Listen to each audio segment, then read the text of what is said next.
كل الدكاترة قالوا خير، ما عندهاش ولا أي حاجة، ولا حتى محتاجة لدواء.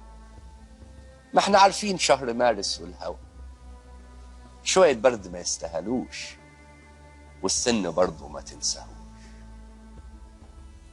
أول مرة أشوف حبيبتي بتتوجع وبتتلوي، وأنا عارف أمي ما تشتكيش غير من القوي. عجزت يما، عجزت يما وشاخ جريدك، ده انت لسه ماسحة الشقة بيدك. عجزتي فجأة، ده احنا كل جمعة نبوس ايديكي عشان نوضب شقتك وتقولي لا. عجزتي فجأة، ومالك بيضيتي ليه؟ لك حتى بودرة، مش كنت زيي يما سمرة؟ الدكاترة مش بيقولوا حاجة بينا، وانا قلبي متوغوش وحاسس ان امي فيها ما لو ما فيهاش شيء نقلق عليه حجزوها ليه؟ رسمت الضحكة بزيادة، رسمت الضحكة على وشي وبزيادة، دخلت عليها عرفاني أنا الكذاب كالعادة. مين يكفشني غير أمي؟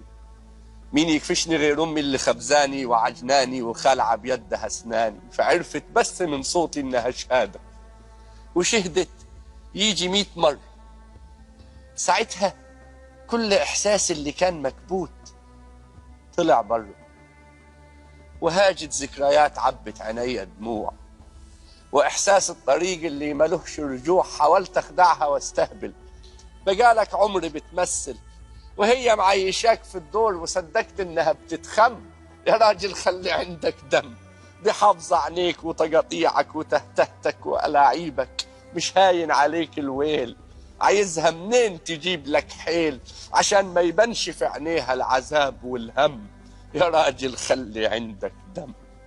كانت بصالي في عينيها السنين بتفوت، وجوايا الكلام من كتره عدى سكوت. كان نفسي أقول ندمان، أقول خجلان، أقول لك إني يمايا بحبك حب مش معقول. ما عرفتش ساعتها، الحلق كان مكفول، لكن القلب كان مفروض على قلبك، وكان بيقول بحق حروف آيات الله اللي حافظها على يدك، ومن أيام ما كنت بعد على يدك وعلى عدك، وفرحة خدي يمايا وهو نايم على خدك. وقسما باللي قام حدي وقام حدك ما حبيت في الوجود قدك. جاي دلوقتي تتنغوج، جاي دلوقتي تتنغوج، بتستعجل في ساعة الموت وتتلهوج. ما بنحسش بقيمة الثانية، ما بنحسش بقيمة الثانية غير بعدين، وتسرقنا الحياة ما نفكش غير والموت مبكي العين. يا شاقة القلب ومسافرة، يا شاقة القلب ومسافرة، خدتني الغربة من حضنك سنين كافرة. نسيت نفسي أنا آسف، قالوا لي الغربة بتعلم دروس وحياة، وإن الغربة يمايا دي طوق ونجاه أتاريها حزام ناسف. أنا آسف، معادنا يما في الآخرة. هي الدنيا إيه يما؟ حقة مناهتة ومعافرة؟ خلاص خلينا للآخرة، حتى تكوني محلوة وعليك العيد، ووريك العيال يما بيقوم بالتين. وجبت الواد يا ستي عشان ما تتضايقيش، حوصيهم خلاص يما ما تخنقنيش. أفراد عيلة هشام المدهشة، دي تعليمات جدتكم المفتشة. ممنوع تناموا في أي يوم، أي يوم قبل ما تصلوا العشاء.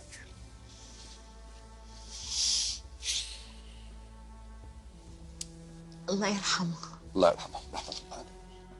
كلنا عندنا يعني أحبة وأهل وفرقونا. كلمتك بتوجع يا هشام وبتأثر فينا، ده شيء طبيعي.